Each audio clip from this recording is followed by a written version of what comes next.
Hi guys. I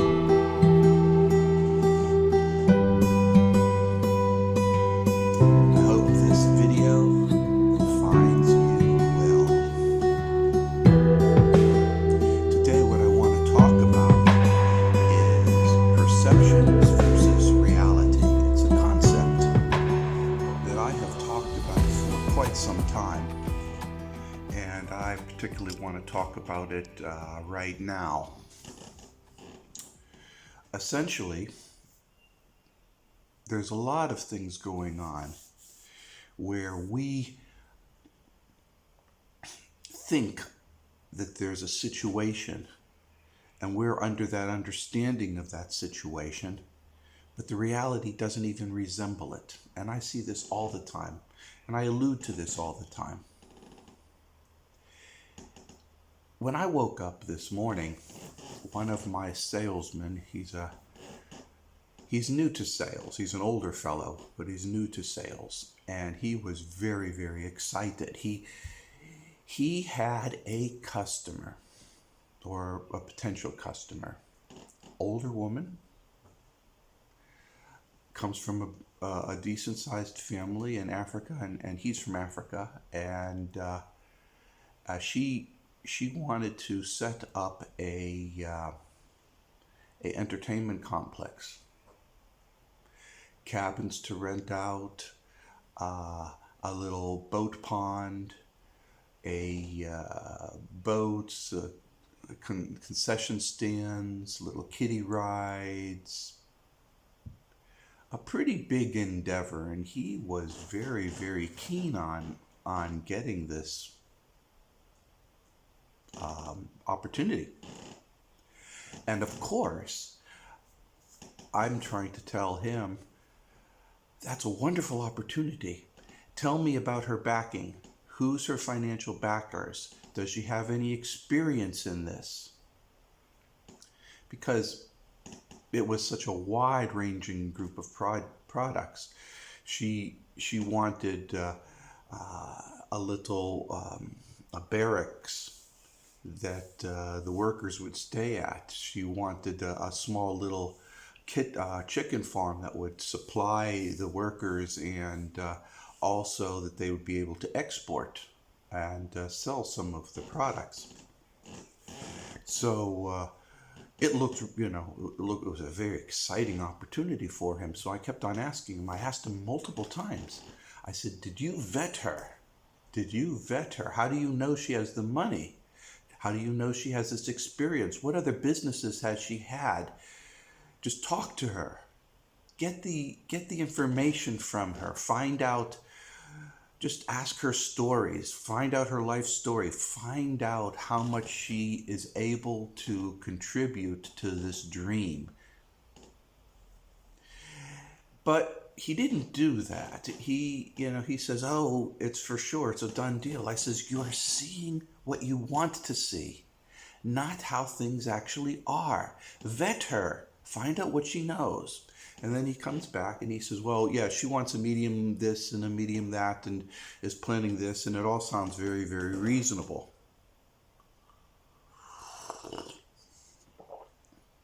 It sounds very reasonable, he said. Well, eventually I told him, get a list of the parts. I'll have my engineers price them out for you.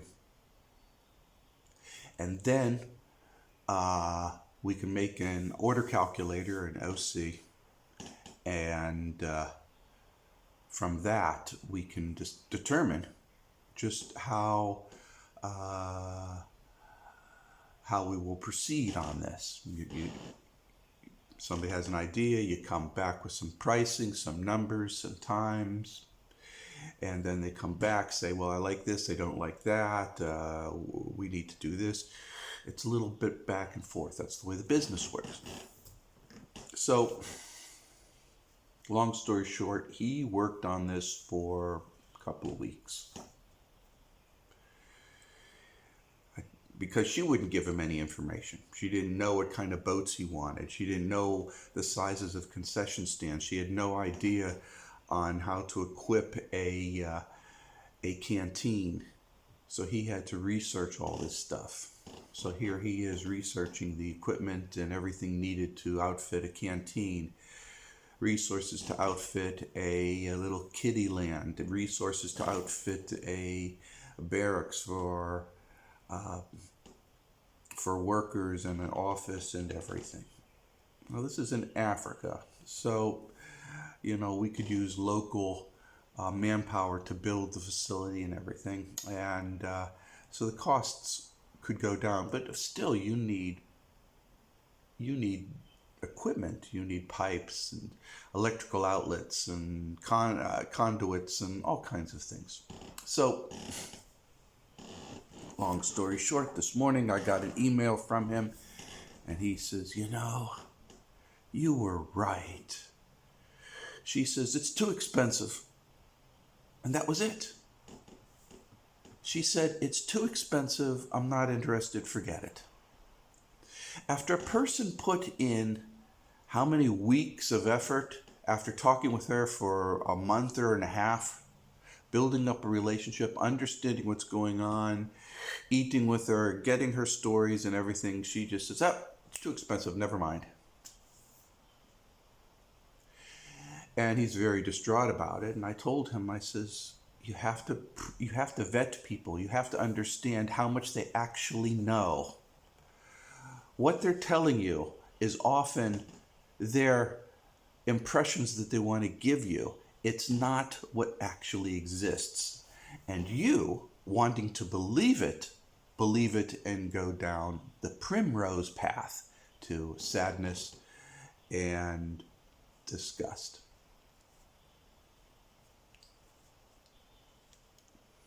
I'm very sorry. People, what is my number one theme? Perception versus reality, and that's what we're going to talk about here. Perception versus reality.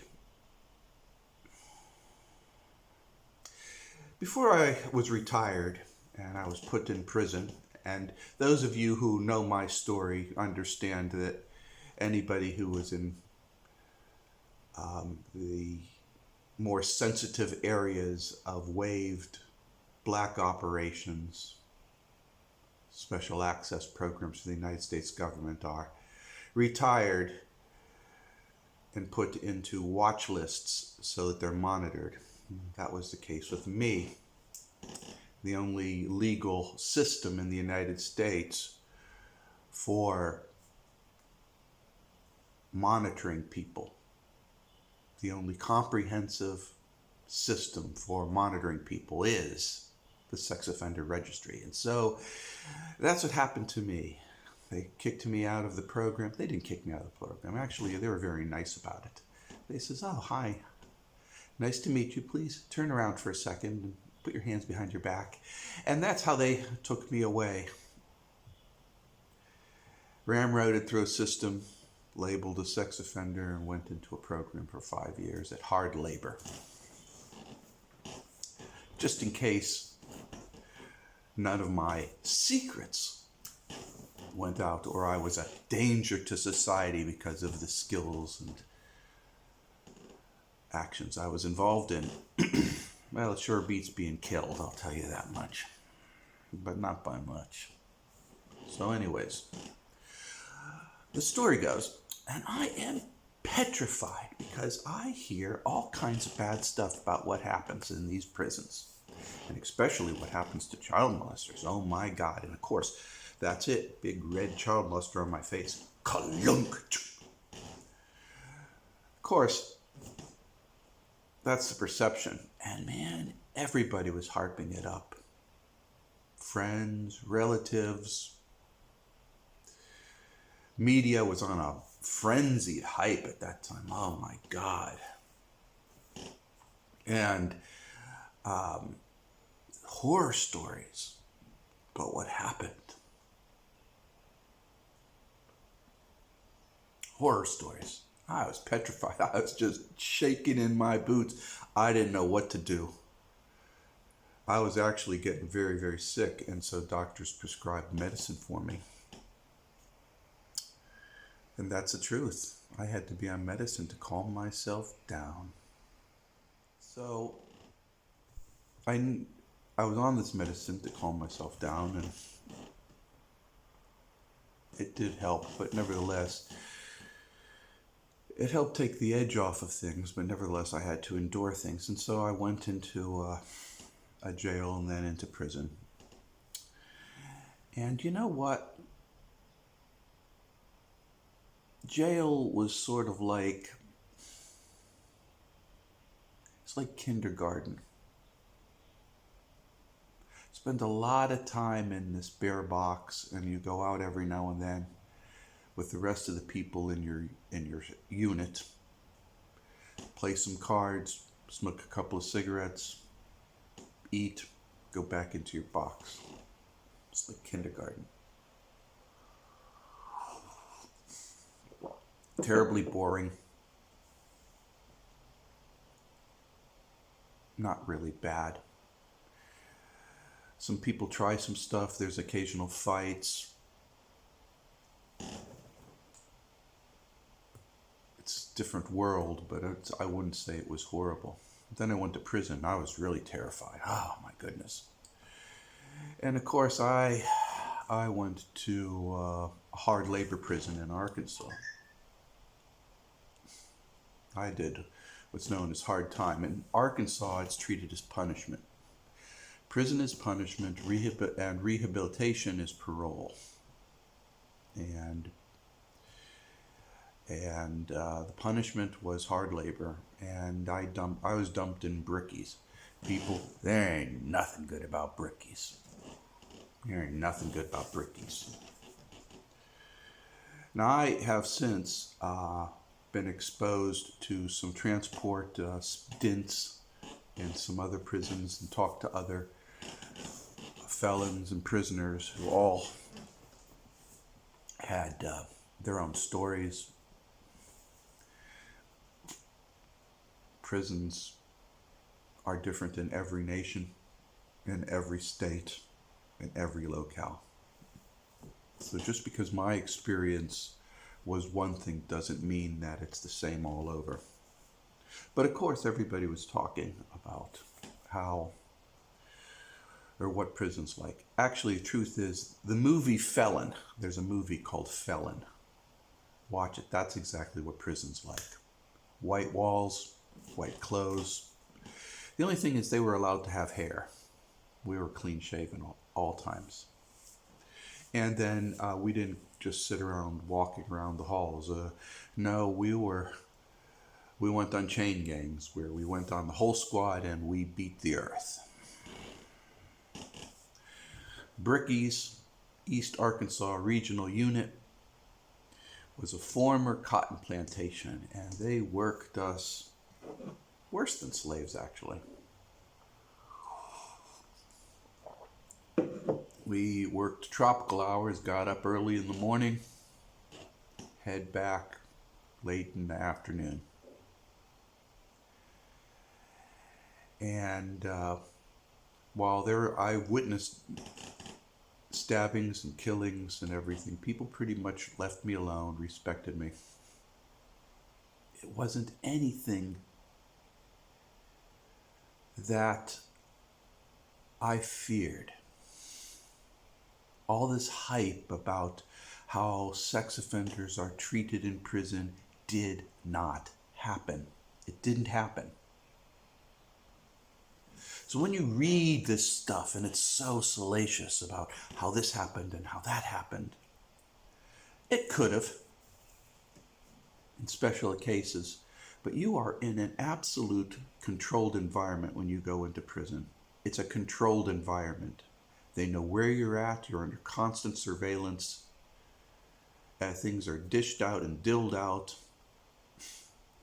The vast majority of the corrections officers are good people. One or two bad people, but for the most part are good people. When you go to prison, you make friends and you end up having a clique. You end up having a group of friends. I was friends with other older people like myself. One guy, Fred, he he was part of a kind of a Jim Jones cult. He was one of those cult leaders. He had followers, and he was arrested. He's in there for a long time. Another guy, he was there for shooting this other man who was cheating on his wife. Another guy I did time with, who was also a sex offender, was there because of a divorce, and pictures that they had washing their 3-year-old kids got him into jail and then into prison. Of course, I met about 2 or 3 other people who were also members of the black community. Not the same branches that I was part of, because I was part of the MAJ, which was a subsidiary of the ONI, the Office of Naval Intelligence. And the story, pretty much the same for all of us, even though we have gone to different prisons and in different systems and were part of different organizations. You would be surprised how many alphabet organizations had or has agents that are doing things that are in the black and beyond legal.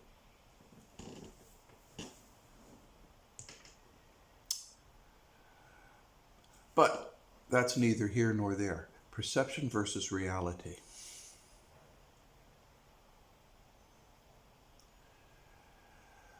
Perception of prison was a horrible, dark, terrible place. Reality was, no, I don't want to spend the rest of my life there. But it's not an impossible place. You're a human. You adapt. You adapt. That's the reality. You adapt to the life.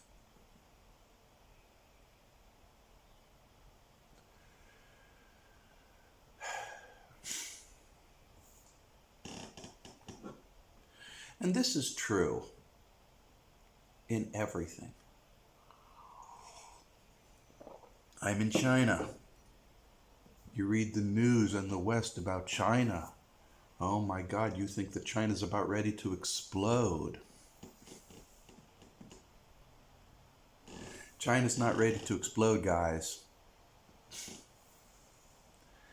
That's a perception. And there's a real hard driver right now to get everybody in China, get the government to give up this coronavirus testing. To give up that zero COVID policy. Because it's not necessary, it's just a flu. You don't need to take it. Yeah, that's the perception, guys. Get this a little bit better here, centered here. That's the perception. The perception is wrong. The perceptions are always wrong.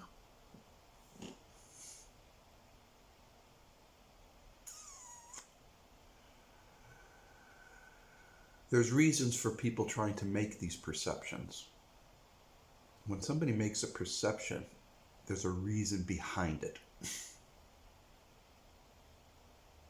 Why is this massive push to convince everybody in China to get angry at the government for having a zero COVID policy? Why is there this push? People in the United States and in the UK don't give a rat's ass about China or the Chinese people, so why is there this push? Why do they want the Chinese to lower its guard about viruses? Because the testing is not just coronaviruses, they're testing full spectrum. Costs the same amount to test full spectrum as it does to test for coronavirus only, so they test for the whole spectrum. Why is China doing that? And why is the West so hell-bent on stopping China from doing this testing? Perception versus reality. People, certainly there has been a member of the opposite sex, whether a girl or a boy, who you were really pretty much infatuated with, and then you got to spend some time with that person. Your perception compared to reality.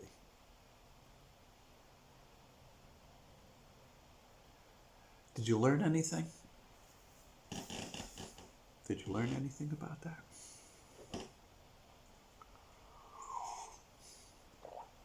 I once had a perception that Boston was like New York City, or like Newark, New Jersey, or like Detroit. A Eastern urban center with taxis, hot dog stands, lots of people, and noise.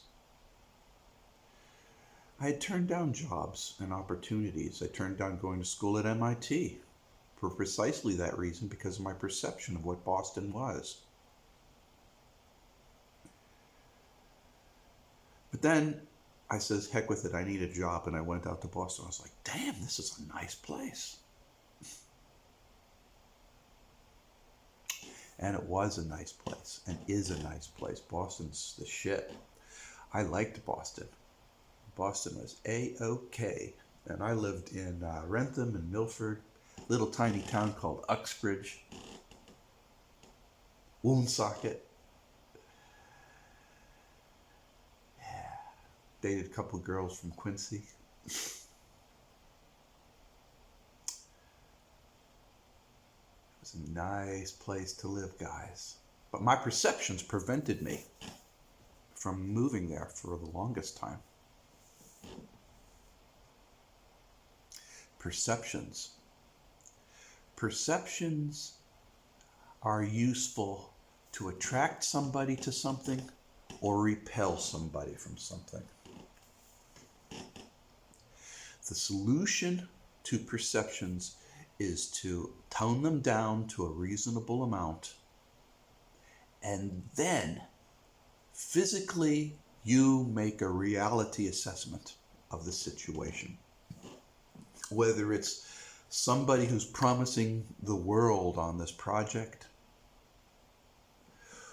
whether it's a woman who's attractive at night, but when she carves off her thick foundation and you see the real her underneath, you're like, oh my goodness, I don't know.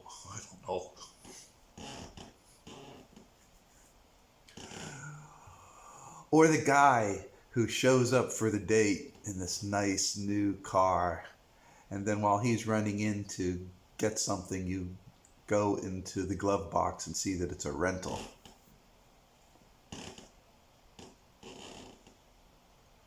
Perception versus reality.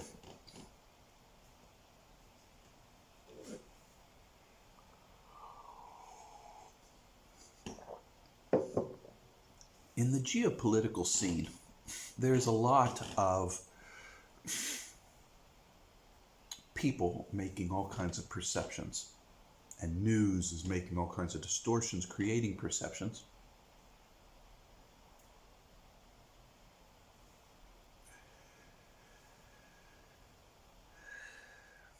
Isn't it? And of course, I'm here in China, so every day, as an American, I'm reading American news.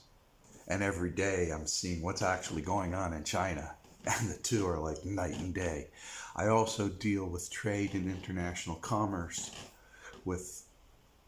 throughout the world. And I'm actually seeing things as they actually are. I no longer read the articles that I see in the mainstream American press. It just gets me right. It gets me angry. It really does. It's just bullshit.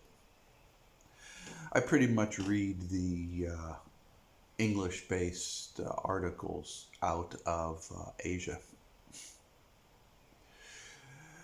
Over time, you see the the worst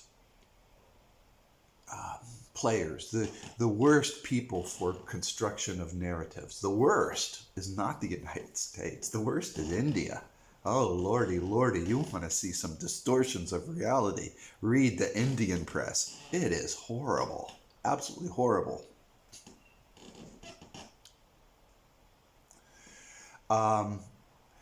Australian press is rising quickly. It used to be pretty decent. I mean, 20 years ago, they were kick-ass. Australian press. Now the distortion of reality has become so obscure that it's just, it blows my mind. It's like this. I'll tell you what. It's true. Then the United States and Britain in that order. And the United States, it's just about garbage. They're no longer reporting news at all. They're fabricating news and then cherry picking something to make that look, that impression. Most Americans see this. They believe it, but they know, well, I know they're lying or telling partial truths, but they still believe it because they have nothing else. They have nothing else. You cannot get real Chinese news in the United States. I know. I tried sending it over there. It doesn't happen. My YouTube video, Why I Love China, is blocked. It's saying it violated some kind of regulation. It's just me talking with videos of China. What regulation could I possibly have blocked? Any excuse will serve a tyrant, and that is true in these very trying times. For you people to have a good life, you have to separate the bullshit from the truth. And that means resolving perception and reality. You have to be able to resolve perception and reality so that your perception is closely aligned to reality, not so far out there that it resembles science fiction. And most of what you see about China is science fiction. And most of what you're reading about the Ukraine is science fiction. It's nonsense. I'm not saying that there isn't things that's true. But there's a lot of bullshit out there. Absolute bullshit.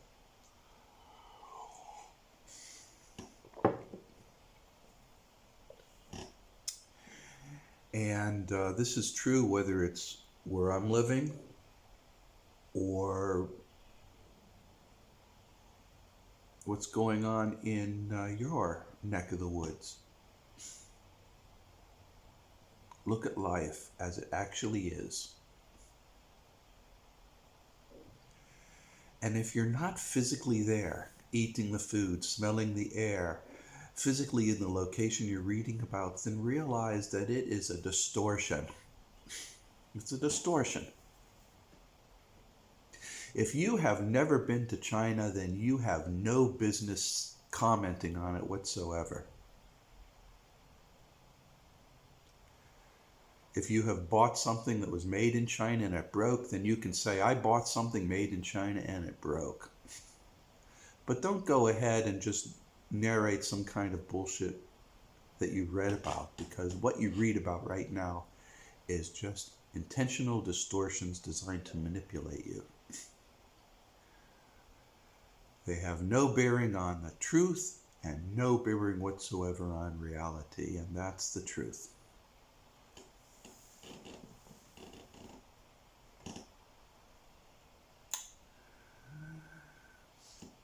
So, people,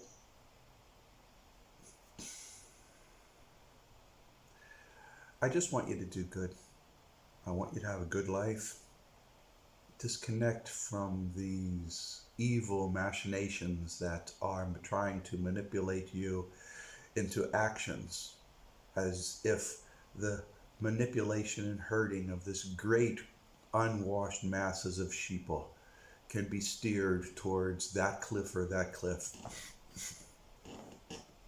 It's out of control. The system has run amok, and you need to bail.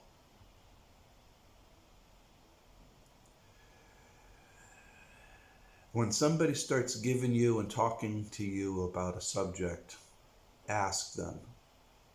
Find out, are they qualified to talk about that subject?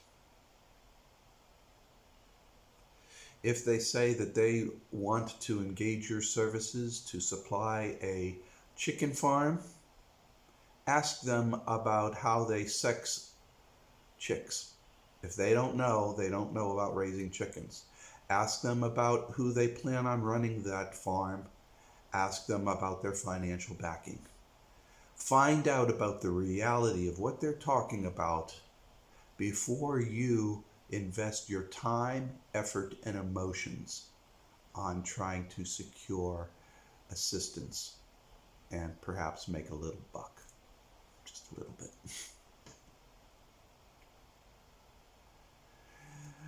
When you see somebody from the opposite sex and you want to know them, don't think in terms of, well, we're going to do this together and we're going to do that together and maybe we're going to have a family together. Whoa, whoa, whoa, whoa, whoa, whoa, whoa, whoa, whoa. You sit down, you have a meal with them, you get to know them, you talk with them. It's called a date. You get to understand them and you get to realize who they are and what they represent. Pretty sound advice, don't you think? And when you're planning your future and what's going to happen, whether it's going to university in the next couple of years, buying a house, relocating out of the city, maybe moving to another country, the perceptions of why you do it has to be in tune with reality. And before you make that move, you visit the place. If you're going to university, you visit that place. If you're going to another country, you visit that place.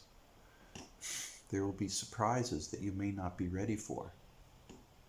So you get to see the reality of what you're dealing with, not the perceptions that are given to you.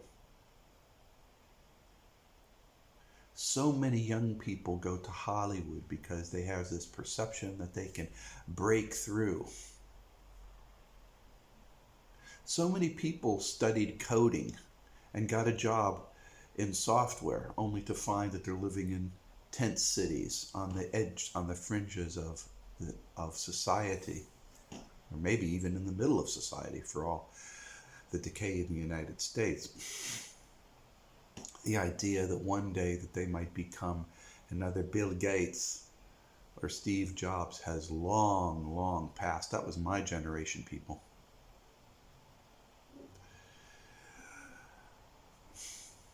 You have to have an accurate assessment of reality. Perception is an inaccurate assessment of reality. And the only way you can do it is to physically observe it firsthand, face to face. That's reality. That's life.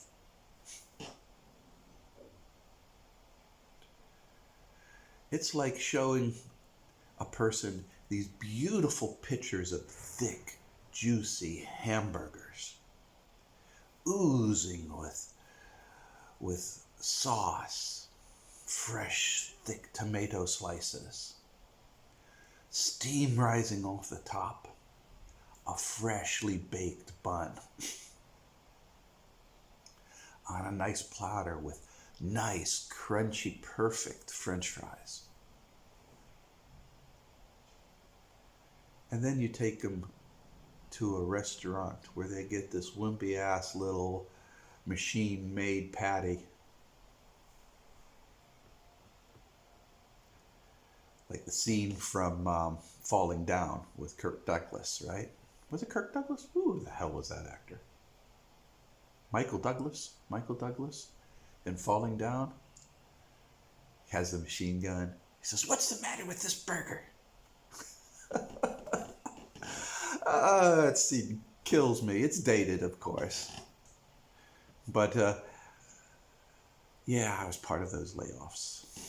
I hit off the steel layoffs, then I hit the weapons layoffs, then I hit the tech layoffs. I was just layoff after layoff after layoff. I was riding the wave, just like surfing. Now, I talk a lot about controlling your reality through verbalized intentions, world line mapping, and all that. And it's true, it works. So now I'm going to give you the crux, the key takeaway on this little video right now. If you base your affirmations on perceptions, you're going to be in for a world of hurt. Do not base your verbal affirmations on perceptions. Don't use Hollywood as a guide. Because when the reality hits you, you will be blindsided and you will say, what the fuck is going on?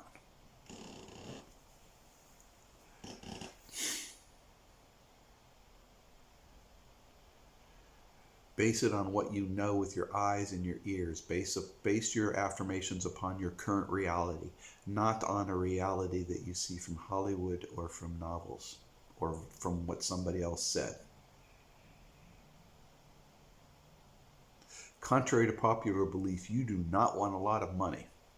You want to have a good, happy life. That is something that you can visualize.